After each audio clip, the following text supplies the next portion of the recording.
Hello दोस्तों, नमस्कार। आपका स्वागत है आपके अपने चैनल हिंदी हब ऑफिशियल में। तो आज हम दोस्तों हिंदी साहित्य का इतिहास आचार्य रामचंद्र शुक्ल से नाथों का अध्ययन करने वाले हैं। जैसा कि पिछली कक्षा में हमने देखा कि सिद्ध साहित्य है वो देश के पूर्वी भाग में उड़ीसा, बिहार, बंगाल आदि में फैला हुआ था। लेकिन जब बख्तियार खिलजी ने नालंदा और तक्षशिला, जो इनके प्रधान अड्डे थे, विद्यापीठ थे, इनको जलाया तो ये भोट देश को चले गए थे। अपभ्रंश भाषा मिश्रित जो काव्य भाषा है वो सिद्धों की रचनाओं में मिलती है। वामाचार, साधना पद्धति, गुह्य रहस्यवाद की प्रधानता इनकी विशेषता है। 84 सिद्धों का स्थान माना जाता है, जिसमें सबसे ऊंचा स्थान है वो लुइपा का है, और सरपा है उनको इन्होंने 6वें स्थान पर रखा है। लुइपा से इन्होंने सिद्धों की है वो शुरुआत की है। सरपा को देखा, लुइपा को देखा, विरूपा, कंडप्पा को देखा, कुकुरिप्पा को हमने देखा। ठीक है। नारी के संसर्ग को इन्होंने क्या है, आवश्यक साधना का आवश्यक अंग माना है। ये सिद्ध अपनी साधनाओं द्वारा जनता पर अधिकार जमाना चाहते थे। एक तरह भगवान का दर्जा है इन्होंने अपने को मानने लगे थे। स्त्री के सहवास सुख को इन्होंने क्या है, महासुख की संज्ञा है वो दी है। उसके आनंद को महासुख का आनंद बताया है। तो इस प्रकार हमने सिद्धों की चर्चा कर ली थी। अब दोस्तों हम नाथ साहित्य के विषय में अध्ययन करने वाले हैं। तो गोरखनाथ के नाथ पंथ का मूल भी बौद्धों की यही वज्रयान शाखा है। तो दोस्तों नाथ पंथ के जो प्रवर्तक हैं वो आपके गोरखनाथ माने जाएंगे। गोरखनाथ के गुरु का नाम है मत्स्येंद्र नाथ। सबसे पहले नाथ हैं वो आदिनाथ हैं, जिनको शिव भी माना जाता है। तो गोरखनाथ के नाथ पंथ का मूल भी बौद्धों की यही वज्रयान शाखा है। ऐसा है कि जो नाथपंथी थे वो भी दोस्तों क्या है, इसी में साधना करते थे। लेकिन इनकी जो वामाचार साधना पद्धति थी, पंचमकार की जो साधना पद्धति थी, उसके विरोध में जो इनका नारी संसर्ग था, स्त्री को जो ये साधना का अनिवार्य अंग मानते थे, उसके विरोध में नाथ पंथ का है वो उद्भव हुआ था। क्योंकि नाथ पंथ में दोस्तों स्त्री को क्या है, स्त्री को महत्व नहीं दिया गया है। गृहस्थी की दोस्तों क्या है, इसमें निंदा की गई है। तो गोरखनाथ के नाथ पंथ का मूल भी बौद्धों की यही वज्रयान शाखा है। 84 सिद्धों में गोरखनाथ यानी कि गोरक्षपा भी नाम गिन लिए गए हैं। यानी कि गोरखनाथ का नाम भी दोस्तों क्या है, सिद्धों में गोरक्षपा के रूप में आता है। पर यह स्पष्ट है कि उन्होंने अपना मार्ग है वो अलग कर लिया। योगियों की इस हिंदू शाखा ने वज्रयानियों के अश्लील और बीभत्स विधानों से अपने को अलग रखा। यद्यपि शिव शक्ति की भावना के कारण कुछ श्रृंगारमयी वाणी भी नाथपंथ के किसी किसी ग्रंथ जैसे शक्ति संगम के तंत्र में मिलती है। यानी कि वज्रयानियों में दोस्तों, जो सिद्धों में जो अश्लीलता थी, जो गृहस्थी का भाव था, जो नारी संसर्ग को अनिवार्यता थी, उससे क्या है, योगियों ने क्या है, उसको अलग रखा। योगियों ने क्या है, केवल देह के अंदर, घट के अंदर ईश्वरत्व को पहचानने के लिए योग साधना, जो पतंजलि का हठ योग है, उसका प्रवर्तन इन्होंने किया था। गोरखनाथ ने पतंजलि के उच्च लक्ष्य अथवा ईश्वर प्राप्ति को लेकर हठ योग का प्रवर्तन किया। गोरखनाथ ने पतंजलि के उच्च लक्ष्य अथवा ईश्वर प्राप्ति को लेकर हठ योग का प्रवर्तन, तो हठ योग के प्रवर्तक कौन है, गोरखनाथ। वज्रयानी सिद्धों का लीला क्षेत्र भारत का पूर्वी भाग था।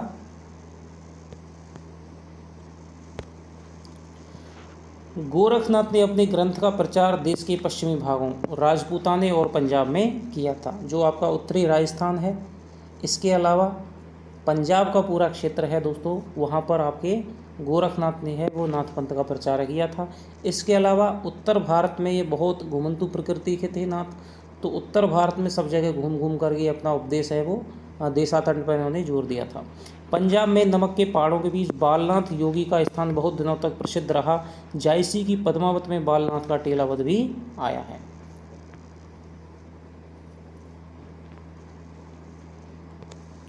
गोरखनाथ के समय का है वो ठीक पता नहीं है। राहुल सांकृत्यायन जी ने वज्रयानी सिद्धों की परंपरा के बीच उनका जो स्थान रखा है, उनके अनुसार उनका समय विक्रम की 10वीं शताब्दी में आता है। उनका आधार बज्रयानी सिद्धों की एक पुस्तक रत्नाकर जोपम कथा है।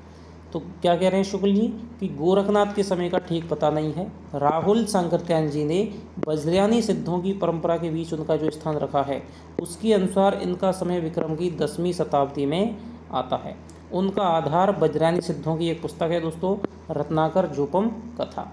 तो रत्नाकर जोपम कथा नामक पुस्तक का संबंध किससे है? सिद्ध साहित्य से, जिसके अनुसार मीननाथ के पुत्र मत्स्येंद्रनाथ कामरूप के मछुआरे थे और चरपटीपा के शिष्य होकर के सिद्ध हुए थे। मीननाथ के पुत्र हैं वो मत्स्येंद्रनाथ, कामरूप के मछुआरे थे और चरपटीपा, यानी चरपटीपा कौन है दोस्तों? सिद्ध हैं कि शिष्य होकर के सिद्ध हो गए थे। और सिद्धों की अपनी सूची में सांकृत्यायन जी ने ही मत्स्येंद्र को जालंधर का शिष्य लिखा है, जो परंपरा से प्रसिद्ध चला आता है। मत्स्येंद्रनाथ हैं जो गोरखनाथ के गुरु थे। तो मत्स्येंद्रनाथ का गुरु कौन था दोस्तों? जालंधर नाथ। गोरखनाथ के गुरु मत्स्येंद्रनाथ थे, यह तो प्रसिद्ध है ही। सांकृत्यायन जी ने मीननाथ या मीनपा को पालवंशी राजा देवपाल के समय में अर्थात संवत 900 के आसपास माना है। मीनपा जो कि क्या है? मत्स्येंद्रनाथ के पिताजी थे। मीननाथ या मीनपा को पालवंशी राजा देवपाल के समय में अर्थात संवत 900 के आसपास माना है। यह समय उन्होंने किस आधार पर स्थिर किया पता नहीं। यदि सिद्धों की उक्त पुस्तक में मीनपा की राजा देवपाल के समय में होने का उल्लेख होता है तो वे उसकी ओर विशेष रूप से ध्यान आकर्षित करते। 84 सिद्धों के नामों में हेरफेर बहुत संभव है। हो सकता है कि गोरक्षपा और चौरंगीपा के नाम पीछे से जुड़ गए हों और मीनपा से मत्स्येंद्र का नाम साम्य के अतिरिक्त कोई संबंध ना हो। ये राहुल सांकृत्यायन जी मानते हैं कि भाई मीनपा है, मीनपा के पुत्र थे मत्स्येंद्रनाथ, और मत्स्येंद्रनाथ किसके शिष्य थे? जालंधर नाथ के। तो मीनपा है वो पालवंशी राजा था, देवपाल उसके समकालीन है, उनका समय 900 संवत के आसपास माना जाता है। लेकिन रत्नाकर जोपम कथा में इस चीज़ का उल्लेख नहीं है कि भाई मीननाथ है वो देवपाल के समकालीन थे। यदि होते तो वे इस चीज़ का उल्लेख अपनी पुस्तक में करते कि भाई इस जगह पे ऐसे ऐसे दिया गया है। तो शुक्ल जी कह रहे हैं कि हो सकता है कि गोरक्षपा और चौरंगीपा के नाम पीछे जुड़ गए हों और मीनपा से मत्स्येंद्रनाथ का यानी पिता पुत्र का संबंध नहीं हो, बल्कि नाम साम्य के अतिरिक्त कोई संबंध ना हो।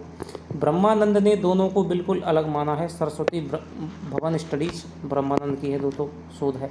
संदेह है यह देखकर और भी होता है कि सिद्धों की नामावली में और सब सिद्धों की जाति और देश का उल्लेख है, पर गोरक्षपा और चौरंगी का कोई विवरण नहीं मिलता है। तो ये आपका दोस्तों अच्छा गहराई वाला क्वेश्चन मिल सकता है कि सिद्धों की नामावली में किनकी जाति और देश का उल्लेख नहीं है। तो दोस्तों गोरक्षपा और चौरंगीपा। अतः गोरखनाथ का समय निश्चित रूप से विक्रम की 10वीं शताब्दी मानते नहीं बनता है। तो राहुल सांकृत्यायन जी ने 10वीं शताब्दी माना है, लेकिन शुक्ल जी है इसको क्या है? नकार देते हैं। महाराष्ट्र संत ज्ञानदेव ने जो अलाउद्दीन के समय में संवत 1358 में थे अपने को गोरखनाथ की शिष्य परंपरा में कहा है। उन्होंने यह परंपरा इस क्रम से बताई है: आदिनाथ, मत्स्येंद्रनाथ, गोरखनाथ, ज्ञानीनाथ, निवृत्तिनाथ और ज्ञानेश्वर। तो ज्ञानदेव दोस्तों महाराष्ट्र के संत हैं, ज्ञानदेव नामदेव। तो उन्होंने क्या है अपनी जो गुरु परंपरा है वो क्या बताइए? आदिनाथ यानी शिव माने जाते हैं, मत्स्येंद्रनाथ के शिष्य गोरखनाथ के शिष्य ज्ञानीनाथ के शिष्य निवृत्तिनाथ और फिर या ज्ञानेश्वर हो जाएंगे जो ज्ञानदेव हैं। महाराष्ट्र की इस परंपरा के अनुसार गोरखनाथ का समय महाराज पृथ्वीराज के पीछे आता है। तो ये आपसे दोस्तों कथन पूछा जा सकता है कि महाराष्ट्र की परंपरा के अनुसार आचार्य शुक्ल ने गोरखनाथ का समय है वो कब माना है, किसके पीछे माना है, किस शासक के पीछे माना है? तो महाराज पृथ्वीराज चौहान के पीछे है वो माना है। नाथ परंपरा में मत्स्येंद्रनाथ के गुरु जालंधर नाथ माने जाते हैं। भोट के ग्रंथों में भी सिद्ध जालंधर आदिनाथ कहे गए हैं। सब बातों पर विचार करने से हमें प्रतीत होता है कि जालंधर ने ही सिद्धों में अपनी परंपरा अलग की और वे पंजाब की ओर चले गए। यानी दोस्तों सिद्ध थे और जालंधर नाथ सिद्धों में भी गिने जाते हैं। तो उनसे सिद्धों की आचार्य शुक्ल के अनुसार सिद्धों से नाथों की परंपरा अलग करने वाले कौन से नाथ हैं? तो जालंधर नाथ। सब बातों का विचार करने से हमें ऐसा प्रतीत होता है कि जालंधर ने ही सिद्धों से अपनी परंपरा अलग की थी और वे पंजाब की ओर चले गए और वहाँ कांगड़े की पहाड़ियों तथा स्थानों में वे रमते गए। पंजाब का जालंधर शहर उन्हीं का स्मारक नाम जान पड़ता है। नाथ संप्रदाय के किसी ग्रंथ में जालंधर को बालनाथ भी कहा गया है। जालंधर को क्या कहा गया है? बालनाथ कहा गया है। नमक के पहाड़ों के बीच बालनाथ का टीला बहुत दिनों तक प्रसिद्ध रहा। मत्स्येंद्र जालंधर के शिष्य थे। नाथपंथियों की यह धारणा ठीक जान पड़ती है। मीनपा के गुरु चरपटी नाथ हो सकते हैं, पर मत्स्येंद्र के गुरु जालंधर ही थे। सांकृत्यायन जी ने गोरख का जो समय स्थिर किया है वह मीनपा को राजा देवपाल का समसामयिक और मत्स्येंद्र का पिता मान करके किया है।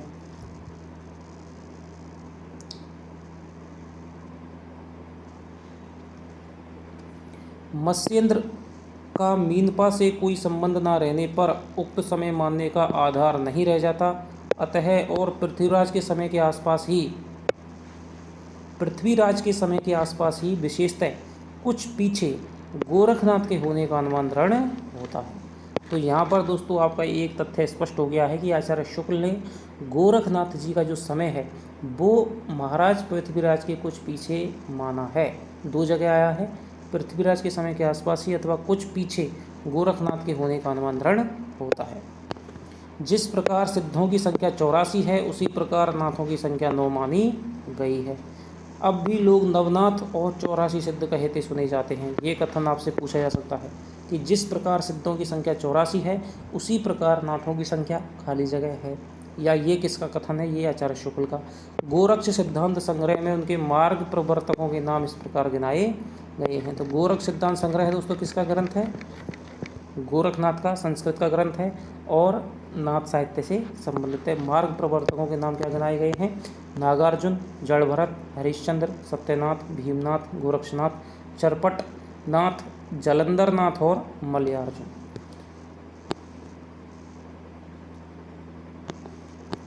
तो ये आचार्य शुक्ल के अनुसार हैं वो 9 नाथ दिए गए हैं। नागार्जुन, जड़भरत, हरिश्चंद्र, सत्यनाथ, भीमनाथ, गोरखनाथ, चरपटनाथ, जालंधरनाथ और मलयार्जुन। कथन पूछा जा सकता है कि आचार्य शुक्ल ने अपने हिंदी साहित्य के इतिहास में निम्न में से किस नाथ का उल्लेख 9 नाथों के अंतर्गत नहीं किया है? तो नागार्जुन, जड़भरत, हरिश्चंद्र, सत्यनाथ, भीमनाथ, गोरक्षनाथ, चरपटनाथ, जालंधरनाथ और मलयार्जुन। इन नामों में नागार्जुन, चरपटनाथ और जालंधर सिद्धों की परंपरा में भी माने जाते हैं। तो कौन से नाथों को सिद्ध और नाथों में दोनों में कॉमन गिना गया है? नागार्जुन, चरपट और जालंधर। नागार्जुन संवत 702 प्रसिद्ध रसायनी भी थे। तो रसायनी किनको माना जाता है? नागार्जुन को। नाथ पंथ में रसायन की सिद्धि होती है। तो नाथ पंथ में क्या है दोस्तों? ये इसकी एक विशेषता में पूछा जा सकता है कि नाथ पंथ में रसायन की सिद्धि होती है। नाथ पंथ सिद्धों की परंपरा से ही छटकर निकला है, इसमें कोई संदेह नहीं। ये कथन आपसे पूछा जा सकता है कि किसका कथन है? नाथ पंथ सिद्धों की परंपरा से ही छटकर निकला है, इसमें कोई संदेह नहीं। तो आचार्य शुक्ल का कथन है। इतिहास से इस बात का पता चलता है कि महमूद गजनबी के भी कुछ पहले सिंध और मुल्तान में भी कुछ मुसलमान बस गए थे, जिसमें कुछ सूफी भी थे। बहुत से सूफियों ने भारतीय योगियों से प्राणायाम आदि की क्रियाएं भी सीखी, इसका उल्लेख मिलता है। अतः गोरक्षनाथ चाहे विक्रम की 10वीं शताब्दी में हुए हों चाहे 13वीं में, उसका मुसलमानों से परिचित होना अच्छी तरह माना जा सकता है। शुक्ल ने दोस्तों क्या है? 13वीं शताब्दी है, यानी महाराजा पृथ्वीराज के पीछे कुछ समय माना है 13वीं शताब्दी, क्योंकि जैसा कहा जा चुका है उन्होंने अपने पंथ का प्रचार पंजाब और राजपूतानी की ओर किया था। तो मुसलमानों का क्या है? गोरक्षनाथ का मुसलमानों से सीधा संबंध माना जा सकता है।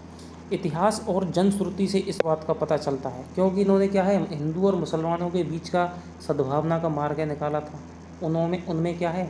आपसी सौहार्द और संभाव है वो, समरसतावाद है वो पैदा की थी। इतिहास और जनश्रुति से इस बात का पता चलता है सूफी फकीरों और पीरों के द्वारा इस्लाम को जनप्रिय बनाने का उद्योग भारत में बहुत दिनों तक चलता रहा।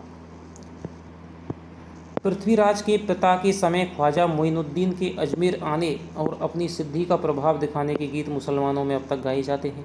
चमत्कारों पर विश्वास करने वाली भोली भाली जनता के बीच अपना प्रभाव फैलाने में इन पीरों और फकीरों को सिद्धों और योगियों से मुकाबला करना पड़ा, क्योंकि इधर सिद्ध और योगी भी अपना चमत्कार दिखा रहे थे, संधा भाषा में अपनी वाणियाँ कहला रहे थे।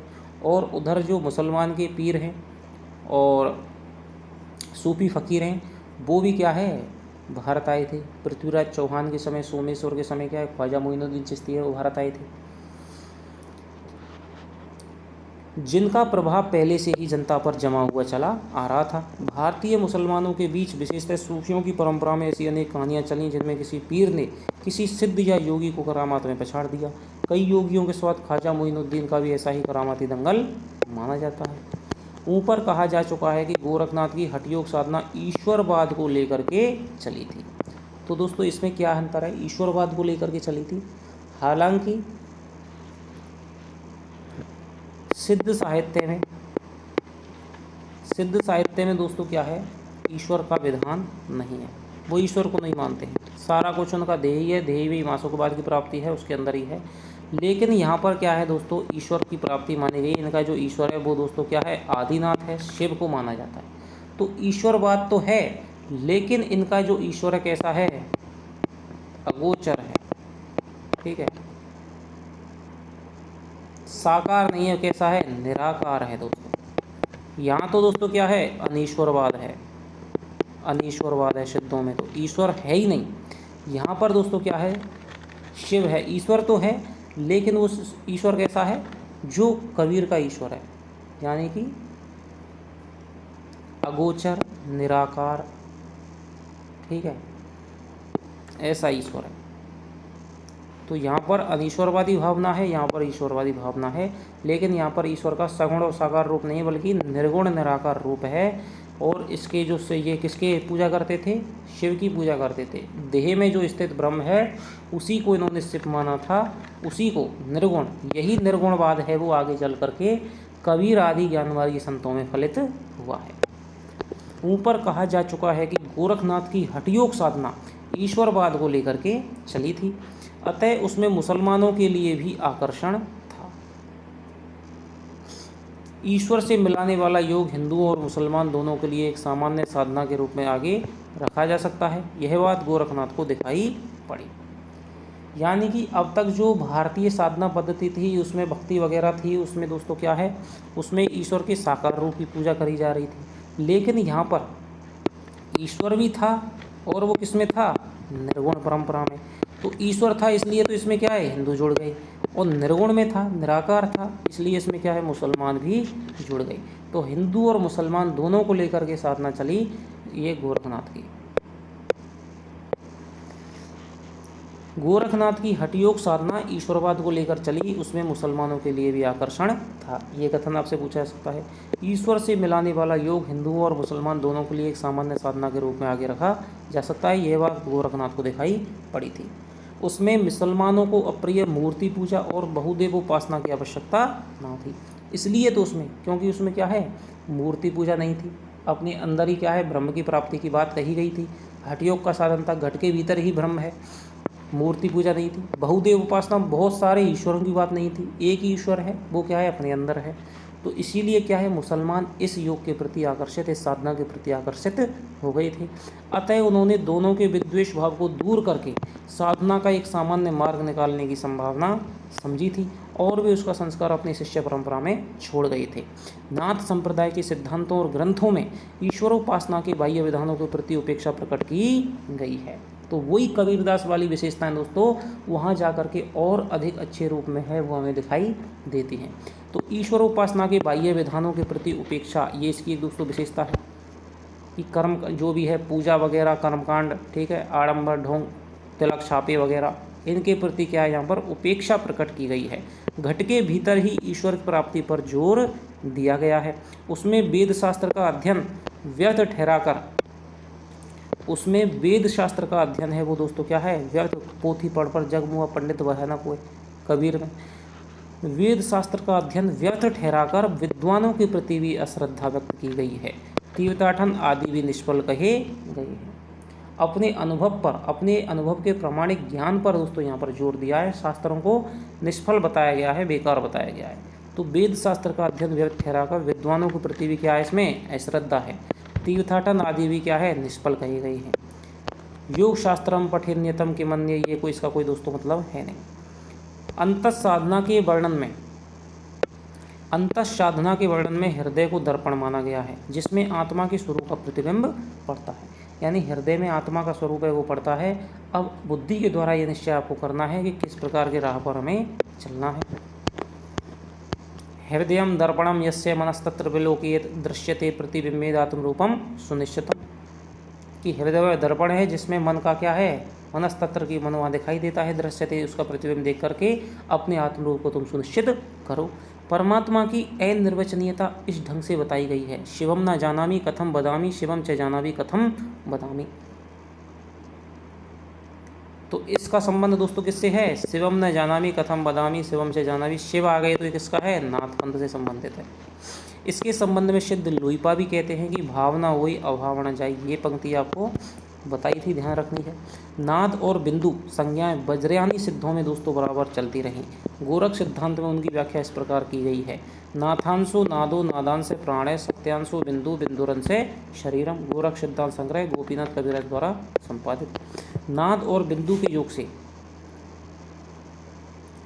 नाद और बिंदु के योग से जगत की उत्पत्ति सिद्ध और हठयोगी दोनों मानते थे। नाद दोस्तों क्या है, अनहद नाद है, ठीक है, जो बिना किसी टकराव के, बिना किसी संघर्ष के जो नाद पैदा, जो ध्वनि उत्पन्न होती है उसे नाद कहते हैं। बिंदु के योग से जगत की उत्पत्ति सिद्ध और हठयोगी दोनों मानते हैं। तो ये दोस्तों क्या है, सिद्ध और नाथों में समानता है कि नाद और बिंदु के योग से जगत की उत्पत्ति सिद्ध और हठयोगी दोनों मानते हैं। तीर्थाटन के संबंध में जो भाव सिद्धों का था, यानी कि उसके प्रति अश्रद्धा है, उसकी भी उपेक्षा की गई है, वही हठयोगियों का भी रहा। चित्त शोधन प्रकरण में वज्रयानी सिद्ध आर्यदेव कर्णरीपा का वचन है।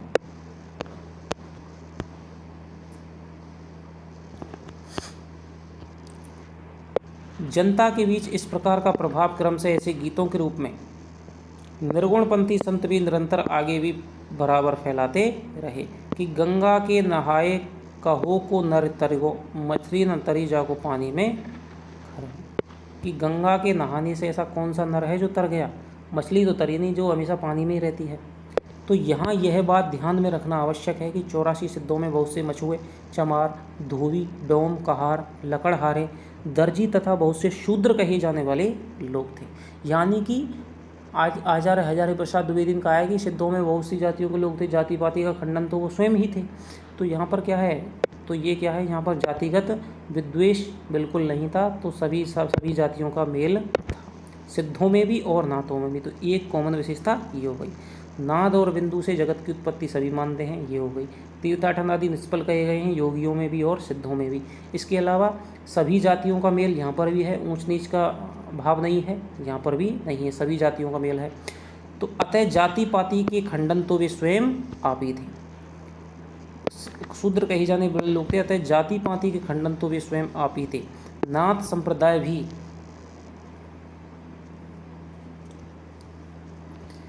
संप्रदाय भी जब फैला तब उसमें भी जनता की नीची और अशिक्षित श्रेणियों के बहुत से लोग आए, जो शास्त्र ज्ञान संपन्न ना थे तथा जिनकी बुद्धि का विकास बहुत सामान्य कोटि का था,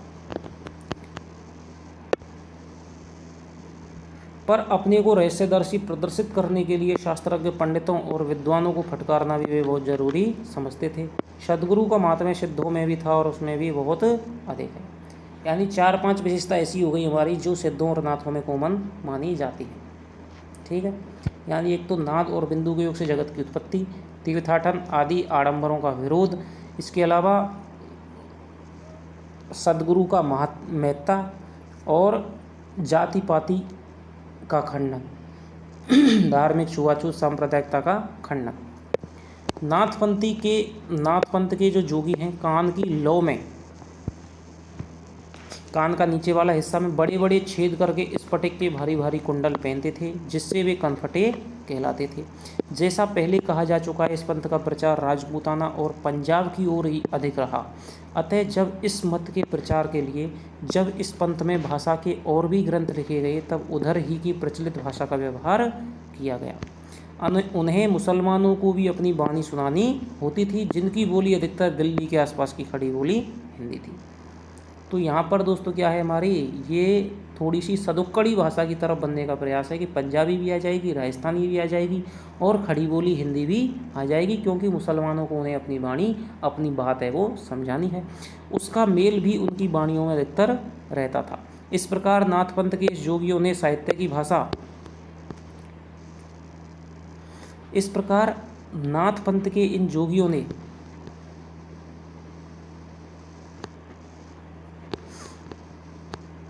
परंपरागत साहित्य की भाषा या काव्य भाषा से जिसका ढांचा नागर अपभ्रंश या ब्रज का था, अलग एक सदुक्कड़ी भाषा का सहारा लिया। यानी कि नाथों ने क्या है, अपभ्रंश भाषा में अपनी नहीं बल्कि एक सदुक्कड़ी भाषा, शुक्ल ने क्या कहा है, सदुक्कड़ी भाषा का सहारा लिया, जिसका ढांचा कुछ खड़ी बोली लिए हुए राजस्थानी था। तो ये जो कथन है ये आपसे पूछा जा सकता है कि इस तरह कि नाथ पंथ के इन जोगियों ने परंपरागत साहित्य की भाषा या काव्य भाषा से जिसका ढांचा नागर अपभ्रंश या ब्रज का था, अलग एक सदुक्कड़ी भाषा का सहारा लिया, जिसका ढांचा कुछ खड़ी बोली लिए हुए राजस्थानी था। देश भाषा की इन पुस्तकों में पूजा, तीर्थाटन आदि के साथ हज, नमाज आदि का भी उल्लेख पाया जाता है। इस प्रकार की एक पुस्तक का नाम है काफिर बोध।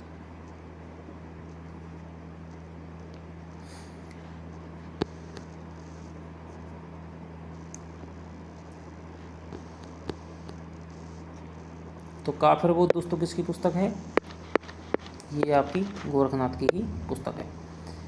नाथ पंथ के उपदेशों का प्रभाव हिंदुओं के अतिरिक्त मुसलमानों पर भी प्रारंभ काल से ही पड़ा। बहुत से मुसलमान निम्न श्रेणी के ही सही नाथ पंथ में आ गए। अब भी इस प्रदेश में बहुत से मुसलमान जोगी गेरुआ वस्त्र पहने, गुदड़ी की लंबी झोली लटकाए, सारंगी बजा बजाकर कली में अमर राजा भर्तरी के गीत गाते फिरते हैं और पूछने पर गोरखनाथ को अपना आदि गुरु बताते हैं। ये राजा गोपीचंद के भी गीत गाते हैं, जो बंगाल के चटगांव के राजा थे और जिनकी माता मैनावती कहीं गोरख की शिष्या और कहीं जलंधर की शिष्या कही गई है। देश भाषा में लिखी गोरखनाथ की पुस्तकें गद्य और पद्य दोनों में हैं, जो विक्रम संवत 1400 के आसपास की रचना है। उसमें सांप्रदायिक शिक्षा की जो पुस्तकें पाई गई हैं उनके नाम इस प्रकार हैं: गोरख गणेश गोष्ठी, महादेव गोरख संवाद, गोरखनाथ जी की 17 कला, गोरख बोध, दत्त गोरख संवाद, योगेश्वरी साखी, नरवई बोध, विराट पुराण, गोरखसार, गोरखनाथ की वाणी इत्यादि। ये सब गोरख के नहीं बल्कि उनके अनुयायी शिष्यों द्वारा रचे गए हैं। गोरख के समय जो भाषा लिखने पढ़ने में व्यवहृत होती थी उसमें प्राकृत या अपभ्रंश शब्दों का थोड़ा या बहुत मेल अवश्य रहता था। तो कौन कौन से ग्रंथ हैं? सांप्रदायिक शिक्षा की जो पुस्तकें हैं वो हो जाएंगी गोरख गणेश गोष्ठी, महादेव गोरख संवाद, गोरखनाथ की 17 कला, गोरख बोध, दत्त गोरख संवाद, योगेश्वरी साखी, नरवई बोध, विराट पुराण, गोरखसार, गोरखनाथ की वाणी इत्यादि। ये क्या है, उनके शिष्यों द्वारा रचे हुए हैं आचार्य शुक्ल के अनुसार। उपरोक्त पुस्तकों में नरवई बोध, नरवई नरपति में ही अपभ्रंश का आभास मिलता है। तो गोरखनाथ की किस पुस्तक में शुक्ल के अनुसार? नरवई बोध में अपभ्रंश का आभास है वो मिलता है। इन पुस्तकों में अधिकतर संस्कृत ग्रंथों के अनुवाद हैं, यह बात उनकी भाषा के ढंग से ही प्रकट होती है। विराट पुराण संस्कृत के वैराट पुराण का अनुवाद है। गोरखनाथ के ये ग्रंथ संस्कृत भाषा में लिखे गए हैं, जिनके नाम इस प्रकार हैं। तो ये इनकी भाषा है, ऊपर वाले ग्रंथों की भाषा क्या है? देश भाषा। इनमें प्राकृत अपभ्रंश शब्दों का थोड़ा बहुत मेल है वो रहता था। मतलब जो देश भाषा है, जो सदुक्कड़ी भाषा, उसमें लिखे गए हैं। लेकिन ये जो ग्रंथ हैं दोस्तों, वो सिद्ध सिद्धांत पद्धति, विवेक मार्तंड, शक्ति संगम तंत्र, निरंजन पुराण, वैराट पुराण इत्यादि संस्कृत में लिखे गए। सिद्ध सिद्धांत पद्धति, विवेक मार्तंड, शक्ति संगम तंत्र, निरंजन पुराण, वैराट पुराण इत्यादि। हिंदी भाषा में लिखी गई पुस्तकें अधिकतर इन्हीं के अनुवाद या सार हैं। हाँ, साखी और वाणी में शायद कुछ रचना गोरख की हो। उनके पद का एक नमूना देखिए: स्वामी तुम्हीं गुरु गोसाई, अम्हे जो शिव शब्द एक बूझवा, निरारंभे चेला पूर्ण विधि रहे, सतगुरु हुई से पूछा कहे, अवधू रैया हाटे वाटे, रूप वृष की छाया, तजबा काम क्रोध लोभ मोह संसार की माया। तो ये पंक्ति आपको दोस्तों गोरखनाथ की है वो याद रखनी, ठीक है। सिद्धों और योगियों का इतना वर्णन करके इस बात की ओर ध्यान दिलाना हम आवश्यक समझते हैं कि उनकी रचनाएं तांत्रिक विधान, योग साधना, आत्मनिग्रह, श्वास निरोध, भीतरी चक्रों, नाड़ियों की स्थिति, अंतर्मुख साधना के महत्व इत्यादि की सांप्रदायिक शिक्षा मात्र हैं, जिनका जीवन की स्वाभाविक अनुभूतियों और दशाओं से कोई संबंध नहीं है। बहुत ही दोस्तों आपका प्रसिद्ध कथन है कि सिद्धों की रचनाएं तांत्रिक विधान, योग साधना, आत्मनिग्रह, श्वास निरोध, भीतरी चक्रों और नाड़ियों की स्थिति, अंतर्मुख साधना के महत्व इत्यादि की सांप्रदायिक शिक्षा मात्र हैं, जिनका जीवन की स्वाभाविक अनुभूतियों और दशाओं से कोई संबंध नहीं है, अतः वे शुद्ध साहित्य के अंतर्गत नहीं आते। उनको उसी रूप में ग्रहण करना चाहिए जिस रूप में ज्योतिष, आयुर्वेद आदि के ग्रंथ ग्रहण किए जाते हैं। उनका वर्णन यहाँ केवल दो बातों के विचार से किया गया है।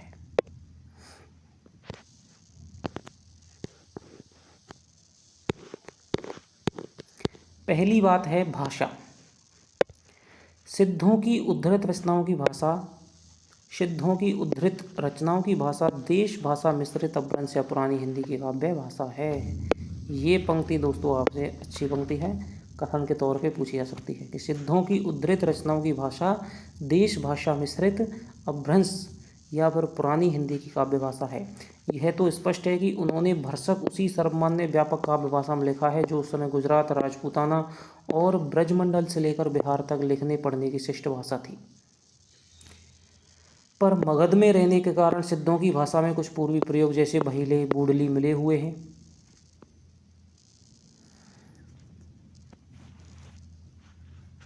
पुरानी हिंदी की व्यापक काव्य भाषा का ढांचा सौरसेनी प्रसूत अपभ्रंश अर्थात ब्रज और खड़ी बोली पश्चिमी हिंदी का था। पुरानी हिंदी की व्यापक काव्य भाषा का ढांचा सौरसेनी अपभ्रंश से क्या निकली है दोस्तों, ये आपकी पश्चिमी हिंदी है वो निकली है, जिसके अंतर्गत 5 भाषाएं आती हैं। सौरसेनी प्रसूत अपभ्रंश अर्थात ब्रज और खड़ी बोली का था। वह ढांचा हम उद्धृत रचनाओं के जो सो मारिया पैठो जाय किज्जई करंत जावे जब तक ताव जब तक मई कोई इत्यादि प्रयोगों में पाते हैं।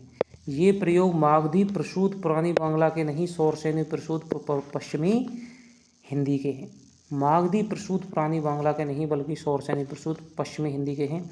सिद्ध कंडप्पा की रचनाओं को यदि हम ध्यानपूर्वक देखें तो एक तरफ बात साफ झलकती है, वह यह है कि उपदेश की भाषा तो पुरानी टकसाली हिंदी काव्य भाषा है।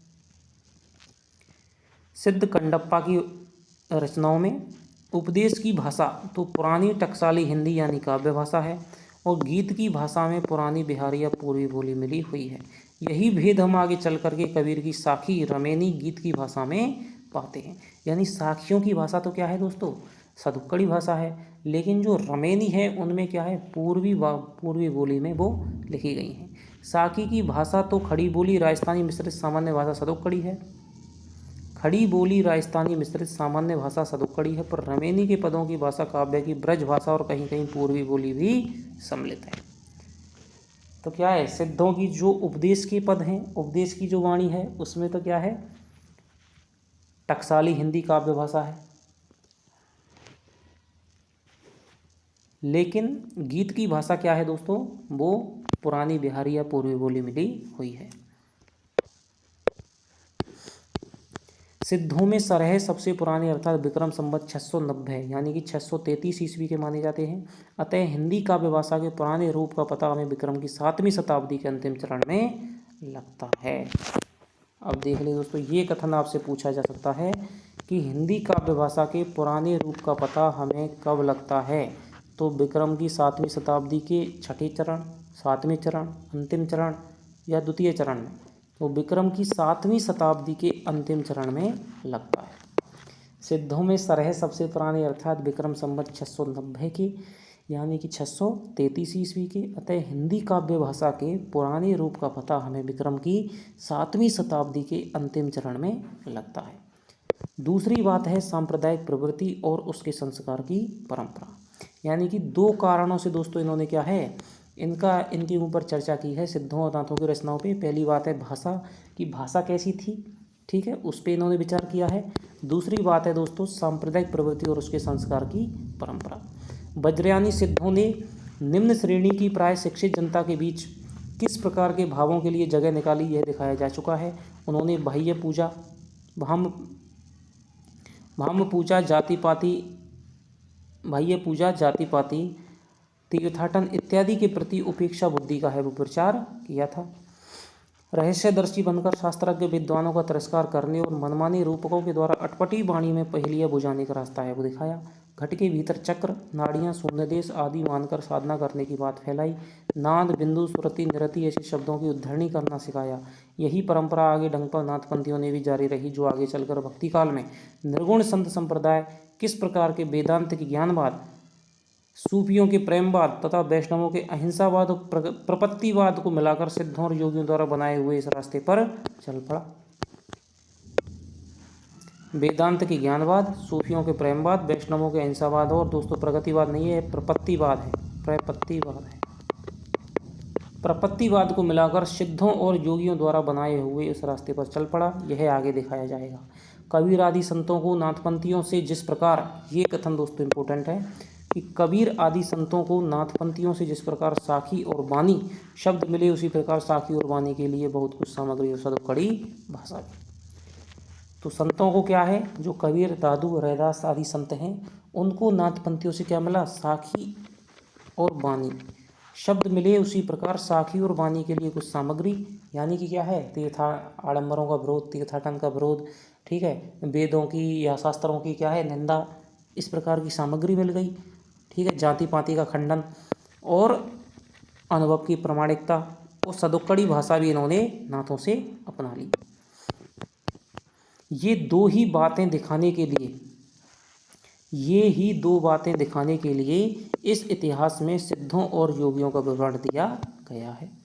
ये ही दो बातें दिखाने के लिए, ये कथन आपसे पूछा जाता है किसका कथन है, या फिर कौन सी ऐसी दो बातें हैं। तो एक तो भाषा की स्थिति पे विचार और दूसरा है सांप्रदायिक की स्थिति पे विचार। उनकी रचनाओं का जीवन की स्वाभाविक सारणियों और अनुभूतियों और दशाओं से कोई संबंध नहीं है। वे सांप्रदायिक शिक्षा मात्र हैं, अतः वे शुद्ध साहित्य की कोटि में नहीं आती हैं। उन रचनाओं की परंपरा को हम काव्य साहित्य की कोई धारा नहीं कह सकते हैं। बहुत ही दोस्तों इम्पोर्टेंट कथन है। उनकी रचनाओं का जीवन की स्वाभाविक सरणियों, अनुभूतियों, दशाओं से कोई संबंध नहीं है। वे सांप्रदायिक शिक्षा मात्र हैं। तो सांप्रदायिक शिक्षा मात्र सिद्धोनाथों की रचनाओं को कह दिया है, अतः वे शुद्ध साहित्य की कोटि में नहीं आती। उन रचनाओं की परंपरा को हम काव्य या साहित्य की कोई धारा नहीं कह सकते। अतः धर्म संबंधी रचनाओं की चर्चा छोड़कर अब हम सामान्य साहित्य की जो कुछ सामग्री मिलती है, उसका उल्लेख उनके संग्रहकर्ताओं और रचयिताओं के क्रम से करते हैं।